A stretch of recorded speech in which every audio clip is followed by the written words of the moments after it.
क्या NEET girls hostel कांड ने भूमिहार समाज को एक बार फिर से एक्सपोज कर दिया? पूरे मामले में क्या यहाँ पूरी लड़ाई भूमिहार बनाम भूमिहार की है? क्या एक बार फिर से भूमिहार समाज आपस में ही लड़ रहा है और लड़ाई रसूखदार भूमिहार बनाम पिछड़ा पीड़ित परेशान भूमिहार हो गया है? ऐसा हम इसलिए कह रहे हैं क्योंकि नीट गर्ल्स हॉस्टल कांड में पीड़ित पक्ष दर दर की ठोकर खा रहा है, न्याय की मांग कर रहा है।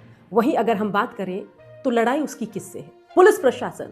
और पुलिस प्रशासन की अगर बात की जाए तो डीजीपी पटना के और एसएसपी दोनों भूमिहार।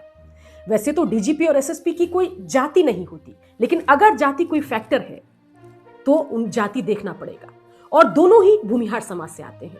आगे बढ़ते हैं, अगर सत्ता पक्ष की बात करें तो बिहार में एनडीए की सरकार है जो फॉरवर्डों की सरकार कही जाती है, और सरकार में भागीदारी की बात करें तो भूमिहारों की ठीक ठाक भागीदारी है। विजय सिन्हा पूर्व डिप्टी सीएम, बड़े नेता है बीजेपी के। इसके अलावा गिरिराज सिंह हिंदू हृदय सम्राट, जो हलाल और झटका की बात तो खूब करते हैं, लेकिन गर्ल्स हॉस्टल कांड में क्या आपने उनको बोलते देखा? जेडीयू पर आते हैं। ललन सिंह कौन है? भूमिहार समाज से आते हैं। विजय चौधरी कौन है? भूमिहार जाति से आते हैं। कहां है ये लोग? क्यों नहीं इस मामले पर बोल रहे हैं? और जब ये पीड़ित पक्ष सड़क पर अपनी लड़ाई लड़ना चाहता है तो इनके साथ खड़ा कोई बड़ा भूमिहार क्यों नहीं दिखाई देता है? जो लोग खड़े भी हैं, अगर हम उनकी बात करें तो आरजेडी नेता राहुल कुमार, ये तो भूमिहार समाज से हैं लेकिन सत्ता पक्ष से नहीं है। ये मिल रहा है, मुलाकात कर रहा है। इसके अलावा जो पूर्व सांसद हैं अरुण कुमार, उनसे ज्यादा लड़ाई लड़ते हुए यहां वर्तमान सांसद जहानाबाद के सुरेंद्र यादव दिखाई देते हैं। वो ज्यादा मुखर होकर बोल रहे हैं, और ऐसे में सवाल उठना लाजमी है कि अरुण कुमार कहां है? विजय सिन्हा एक बार तो पीड़ितों से मुलाकात करके आते हैं, लेकिन उसके बाद दोबारा कहां गायब हो जाते हैं? इस मामले पर क्यों नहीं कुछ बोलते दिखाई दे रहे हैं? जितने सक्रिय पप्पू यादव दिखाई देते हैं उतने सक्रिय विजय सिन्हा क्यों नहीं दिखाई देते हैं? तो कुल मिलाकर हम क्या समझे कि यहां लड़ाई रसूखदार भूमिहार बनाम गरीब भूमिहार है। कि दरअसल भारतीय जनता पार्टी में अनपढ़ होना, कमरबहीन होना, ये जो है वो एक क्वालिटी है।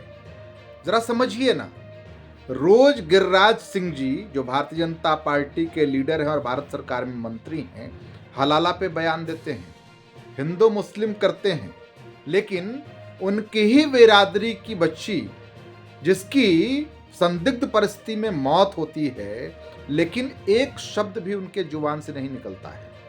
उसी तरह से विजय सिन्हा जी, उन्होंने जो मातम कुर्सी की, उसके बाद कोई एक शब्द उनके जुबान से निकला क्या?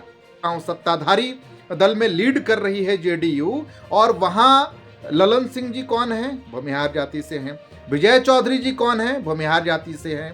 उनको कोटा भूमिहारों का मिलता है, लेकिन कभी भी इस मसले पर एक जुबान उनकी नहीं खुली। भूमिहार बनाम भूमिहार की लड़ाई को समझने के लिए थोड़ा इतिहास के आईने में पीछे जाकर झांकना होगा। आजादी से पहले पूरे देश में जमींदारों के खिलाफ एक लड़ाई चली। उस लड़ाई को लड़ा सहजानंद ने। सहजानंद बड़े नेता बन गए किसानों के, और किसानों की लड़ाई किससे थी? जमींदारों से। वो उनका शोषण करते थे, और आखिर वो जमींदार कौन थे? वो भी रसूखदार भूमिहार थे, और जो पीड़ित पक्ष किसान था, जो लड़ाई लड़ रहा था जमींदारों से, वो भी भूमिहार था। और तब से ही एक पैटर्न चला रहा है, एक लड़ाई चली आ रही है भूमिहार बनाम भूमिहार की। अमीर भूमिहार बनाम गरीब पिछड़ा परेशान भूमिहार। और एक बार फिर से शंभू गर्ल्स हॉस्टल कांड ने भूमिहार समाज की उसी कमजोरी को जगजाहिर कर दिया। पूरे मामले पर नए नवेले बीजेपी नेता और पूर्व भूमिहार नेता रहे आशुतोष कुमार क्या कह रहे हैं, वो सुन लेते हैं। करीब 40 मिनट तक बिहार के उप मुख्यमंत्री और माननीय गृह मंत्री श्री सम्राट चौधरी जी से हमारी गंभीरता पूर्वक इस विषय को लेकर बातचीत हुई है। एक एक बिंदु पर बात हुई और बहुत गंभीर है इस मामले को लेकर। पीड़ित पक्ष को न्याय मिलना चाहिए, मैं इसका पक्षधर हूँ। और जो भी इसमें दोषी हैं, चाहे वो सड़क छाप आदमी हो, चाहे वो बहुत बड़ा अरबपति बाप का बेटा हो, कोई बचना नहीं चाहिए। शंभू गर्ल्स हॉस्टल पीड़िता के परिजन आज सड़क पर उतरे हुए हैं। समाज में बवाल मचा हुआ है, आग लगी हुई है, तरह तरह के सवाल उठाए जा रहे हैं, तरह तरह की थ्योरी, मीडिया ट्रायल चल रहा है। लेकिन अब भी कानून के हाथों से जो अपराधी है, जो आरोपी है, वो दूर है। जो पीड़ित पक्ष है उसने अपनी बेटी को खो दिया, और साधारण बेटी नहीं, जो डॉक्टर बनना चाहती थी, जिंदगी में कुछ करना चाहती थी, नीट में ठीक ठाक नंबर ले आई थी, और अगर उसके पास थोड़े पैसे होते किसी प्राइवेट कॉलेज में पढ़कर वो डॉक्टर भी बन सकती थी। लेकिन आज स्थिति देखिए कि आज वो लड़की पीड़िता हमारे बीच में नहीं है और पूरा भूमिहार समाज आंदोलित है उसको न्याय दिलाने के लिए। लेकिन जब हम गौर से इस लड़ाई को देखते हैं तो आखिर ये भूमिहार समाज किससे लड़ रहा है? अपने लोगों से लड़ रहा है क्या? इनके साथ खड़े इनके समाज के बीच के लोग क्यों नहीं? बड़ा सवाल यह है कि भूमिहार बेटी की इस लड़ाई में भूमिहार समाज का बड़ा नेता क्यों नहीं है? बीजेपी का बड़ा नेता क्यों नहीं है? आशुतोष कुमार जाते हैं, सम्राट चौधरी से 40 मिनट की उनकी बातचीत तो होती है, लेकिन अब भी पूरे मामले पर जो मूल अपराधी है वहां तक पुलिस के हाथ क्यों नहीं पहुंचे, सीबीआई के हाथ क्यों नहीं पहुंचे, पूरे मामले पर लिपापोती क्यों होती रही? इस पर पॉलिटिकल एक्सपर्ट क्या कह रहे हैं, सुनते हैं। छात्रा के साथ अन्याय हुआ और समाज का नेता जो सत्ता में कुर्सी के प्रेम से सटा हुआ है वह आवाज देने को तैयार नहीं है, क्योंकि उनको लगता है कि हम अगर इस समाज की आवाज को बुलंदी से देंगे तो हमें कुर्सी नहीं मिलेगी।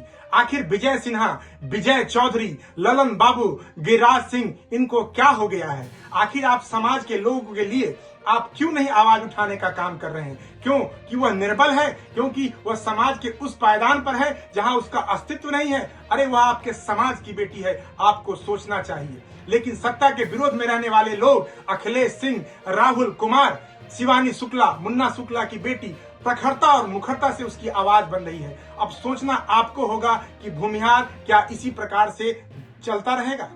कहते हैं कि अगर आप एकजुट हो तो कोई आपका बाल भी बांका नहीं कर सकता, लेकिन अगर आपके बीच में एकता नहीं है, अगर आप एक होकर नहीं चलते हैं तो फिर उसके बाद कहानी ऐसी ही होती है।